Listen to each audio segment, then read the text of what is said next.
무리가 올려서 하나님 말씀을 들을세. 예수는 게네사렛 호숫가에 서서 호숫가에 두 배가 배두치게 있는 것을 보시니 어부들이 배에 나와서 그물을 싣는지라. 예수께서 한 배에 오르시니 그 배는 시몬의 배라. 육지에서 조금 뛰기를 청하시고 앉아서 배에서 무리를 가르치시더니 말씀 마치시고 시몬에게 이르시되 깊은 데 가서 그물 내리고 고기를 잡으라. 시몬이 대답하여 이르되 선생이여, 세상 말 것이 없지만 말씀에 의하여 내가 그물을 내리다 하고 그렇게 하니 고기를 잡는 것이 힘이 많아 그물이 찢어지는지라. 이에 다른 배에 있는 동무들에게 손유다에 와서 도와달라니 그들이 와서 두 배의 처음에 잠기게 되었더라. 시몬 베드로가 이를 보고 예수의 무리 앞에 드려 이르되 주여 나를 떠나소서 나는 죄인 없소이다 하니 이런 자기 및 자기와 함께 있는 모든 사람이 고기 잡힌 것을 인하여 말미암아 놀라고 세베대 아들로서 시몬의 동업자인 야고보와 요한도 놀랐습니다. 예수께서 시몬에게 이르시되 무서워하지 말라. 이후로 내가 사람 취하려 하시니 그들이 배를 육지에 대고 모든 걸 버려두고 예수를 따르니라. 아멘. 오늘 말씀의 핵심은 말씀에 의지하여입니다. 말씀에 의지하여. 우리가 하나님 말씀의 권위와 능력과 영광을 안다는 것은 비로소 영의 세계를 아는 겁니다.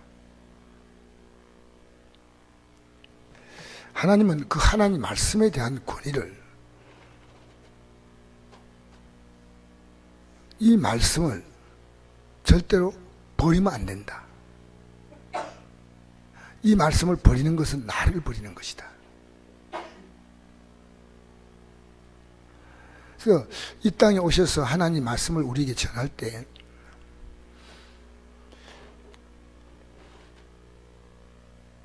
구약에도 하나님 말씀을 잘 전했습니다. 그런데 예수님께서 이 땅에 오셔서 하나님 말씀을 전하는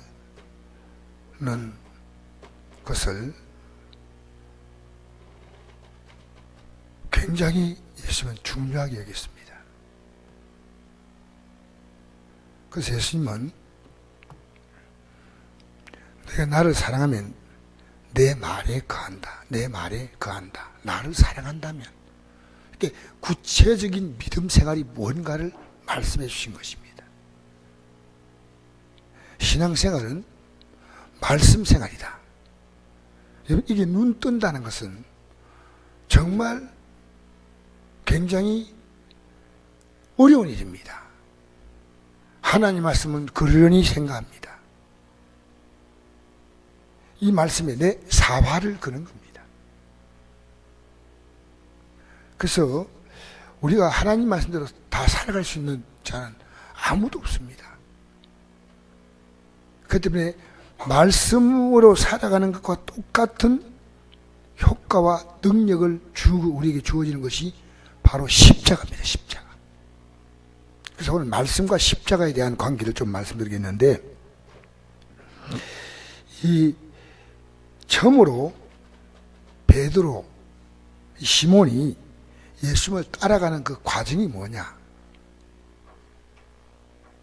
예수님은 굉장히 마음이 급하셔요. 우리가 볼 때. 그러니까 예수님께서 얼마나 마음이 급하시냐면요, 지금 고기를 밤새도록 그물을 던져서 고기를 잡았는데, 그 말씀에 의해서 그물을 던져 고기를 잡았는데, 주님께서는 바로 거기서 나를 따라오라는 겁니다. 말씀에 의지해서 내가 그물을 던져 고기를 잡았다. 그러면 내가 이제부터 말한다. 날 따라와! 이겁니다. 여러분, 이게 얼마나 급한 얘기입니까? 고기 좀 쳐보라고 가면 안 돼요? 말씀을 듣는 그 시간부터 바로 순종하지 못한다면 난 하나님 말씀과 관계가 없는 자입니다. 얼마나 무서운 것인가. 말씀에 두려움을 느끼고 고마움을 느끼고 경외함을 느끼고 하나님 말씀을 버렸다. 나를 버렸다. 자, 예수님께서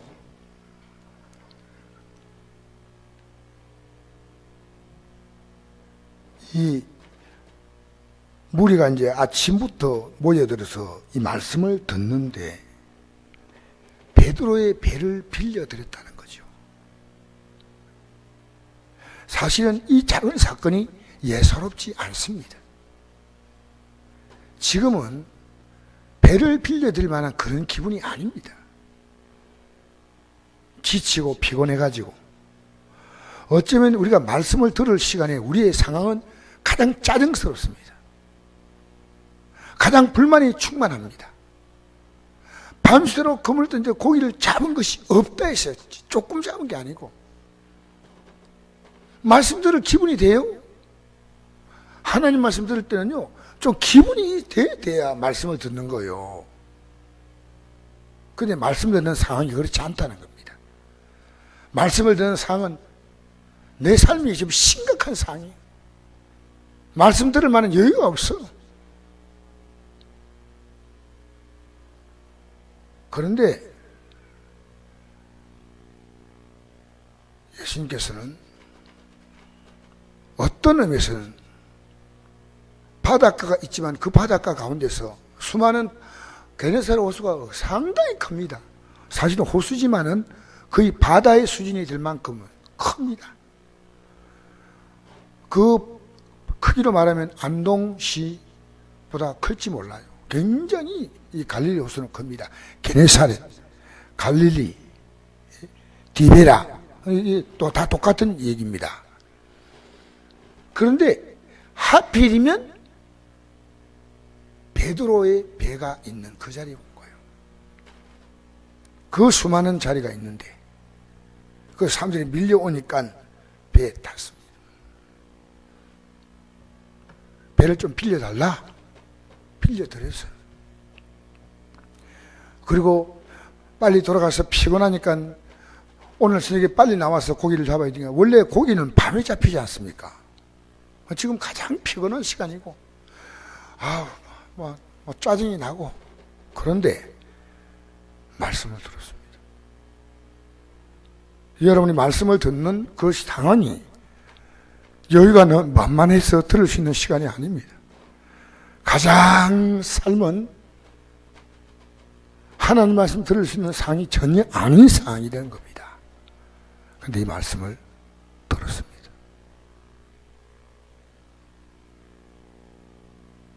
그리고 말씀에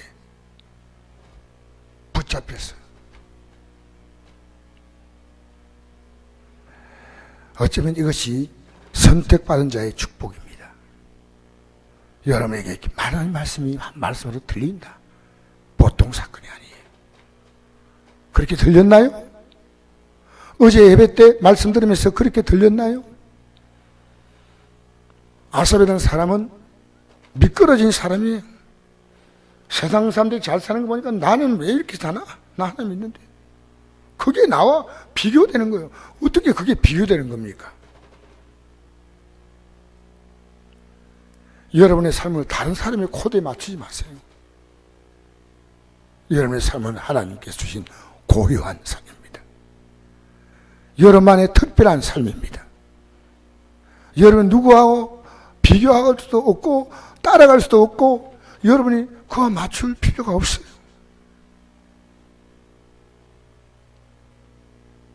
하는 베드로는 베드로답게, 베드로의 동생 안드레는 안드레답게, 야고보와 요한도 각각 그답게 하나님께서 다 지으셨어요.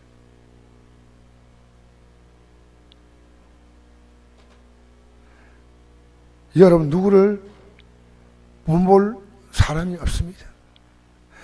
사도 바울도 이런 얘기했습니다.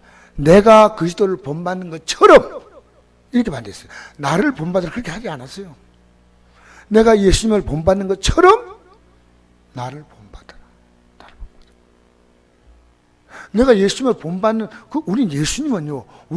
우리가 예수님은 우리가 영원히 본받아야 될 거예요. 우리는 그리스도의 장사한 분량에 이르름이에요. 자, 여러분, 이렇게 심각한 상황인데 사실은 운명을 가르는 삶의 시간이 이 시간이었습니다. 지금 여러분이 가장 힘들고 어렵다고 하는 그 상황은 어쩌면은 하나님 만드신 절호의 시간입니다. 하나님은 베드로가 그 자리까지 이르도록 베드로가 살아온 환경이라든가 직업이라든가 모든 여건을 만드셨어. 마침내 하나님과 기가 막힌 만남의 시간이 이루어지는, 그것은 베드로의 전 인생을 바꿀 수 있는 시간인데, 베드로가 생각할 때는 한낱 지나가는 오늘 왜 뭘까 생각합니다. 말씀을 들었습니다. 여러분, 하나님 말씀을 들으세요. 어쩌면 여러분이 가장 절박할 때, 아무것도 의지할 때 말씀에 의지하여, 따라합시다. 말씀에 의지하여. 이게 쉬운 게 아닙니다. 솔직히 제가 얘기하지만.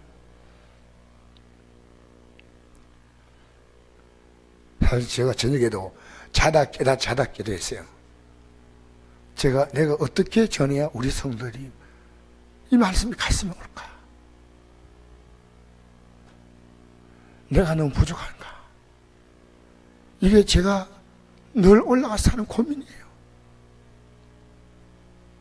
하나님 말씀이 얼마나 귀한 말씀이에요. 여러분, 오늘도 이 아침에 나온 여러분, 말씀에 제가 할 수 있는 걸 겁니다. 말씀을 전하면 저는 끝납니다. 제대로 잘 전하면. 더 중요한 것은 그 말씀을 제가 받는 게 가장 중요한 겁니다. 오늘 하나님 말씀, 여러분, 베드로에게 말씀을 들을 때 이 베드로는 말씀을 듣고 그 다음에 깊은 데로 들어가서 그물을 던져 고기를 잡아라. 이거 하나도 맞는 게 아니에요. 시간도 안 맞고 장소도 안 맞는 겁니다. 고기는 깊은 데 있는 게 아니고 얕은 물가로 원래 고기가 있고, 또 고기가 모이는 곳이 있고, 또 이미 해가 뜨면 고기는 사라집니다. 저녁이 저 시간이면 이렇게 베드로가 대답하죠. 깊은 데로 가서 그물 내려 고기를 잡으라 하니까 시몬이 대답하되, 선생님, 우리가 밤이 새도록 수고했을 때 얻은 것이 없지만은 내가 말씀에 의지하여 내가 그물을 내리리이다. 앞에 내용을 얘기할 필요가 없고 그냥 얘기하면 되지만, 베드로는 지금 이 하나님 말씀에 의지하는 것을 얼마나 강조한지 몰라요. 이렇게 하는 게 아니라 우리의 방법을 다 써봤습니다. 우리가 할 수 있는 방법을 다 써봤지만 안 됐습니다. 여러분, 지금까지 여러분이 쓰던 방법을 가지고 살았지만 이제 우리가 한 번 더 결심해야 됩니다. 말씀에 의지하여. 할렐루야. 이제 말씀에 의지하여, 이겁니다. 지금까지 베드로는 뭡니까? 내 경험과 내 실력과 내가 살아왔던 모든 방법을 총동원해 살았으나 이제는 말씀에 의지합니다. 그러더니 그렇게 하니 고기를 잡은 것이 심이 많아 그물이 찢어지는지라. 이에 다른 배에 있는 동무들에게 손자가 와서 도와달라 하니 옆에 배가 바로 야고보와 요한의 배입니다. 그들이 와서 두 배의 체험에 잠기게 되었더라. 그물을 못 끌어올렸어요. 너무 많이 잡혔으니까. 시몬 베드로가 이를 보고 예수의 무릎 앞에 엎드려 이르되, 주여, 나를 떠나소서. 나는 죄인으로소이다. 이 베드로는 고기를 발견한 게 아니고 주님을 발견한 겁니다. 할렐루야. 나를 떠나소서, 이 말은 떠나달라는 말이 아니죠. 이분이 어떤 분이가 아니까요, 감히 그분 앞에 서 있다는 자체가 너무 떨려요. 여러분, 주님이 어떤 분인가 알니까 내가 주님을 섬기고 살아가는 게 떨린 적이 있습니까? 이에 자기와 자기 및 자기 함께 있는 모든 사람이 고기 잡힌 것을 말미암아 놀라고 세베대 알로서 시몬의 동업자인 야고보와 요한도 놀랐습니다. 예수께서 시몬에게 이르시되 무서워하지 말라. 이제부로 내가 사람을 취하리라 하시니 그들은 베드로를 육지에 대고 모든 것을 버려두고 예수를 따르니라. 다른 성경에 보면 여기서 이렇게 나옵니다. 똑같은 내용이지만은 마태복음에 마가복음에 보면 이 내용에 대해서 이렇게 말합니다. 이제 사람을 취하리라 이 말씀을 하셨지만 더불어 합니다. 나를 따라오라고 하십니다. 나를 따라오라. 여러분, 오늘 이 아침 우리가 기도할 때 여러 가지 기도할 제목이 많습니다. 그 제목으로 기도하십시오. 그러나 더 중요한 제목은 이제 내가 말씀에 의지하여 살게 해달라고. 내 생각은 너희 생각과 다르고 내 길은 너희가 달라서 하늘이 땅보다 높은 것 같이 내 생각은 너희 생각보다 높고 내 길은 너희보다 높으니라. 비와 눈이 한데서 내려서는 땅을 적시어서 씨를 뿌린 자에게 양식을 주고 파종하는 자에게 종자를 주는 것처럼 내 입에 나가는 말도 헛되이 내게 돌아오지 않냐고 나의 뜻을 이루며 나의 보낸 일을 형통하게 하리라. 여러분, 이 세상에는요 비가 내리지 않으면 모든 것이 끝입니다. 농사, 비 안 내리면 농사는 끝입니다. 여러분, 하나님 말씀이 인생에게 내려오면요 인생 농사가 무엇을 한다 하더라도 다 열매를 맺습니다.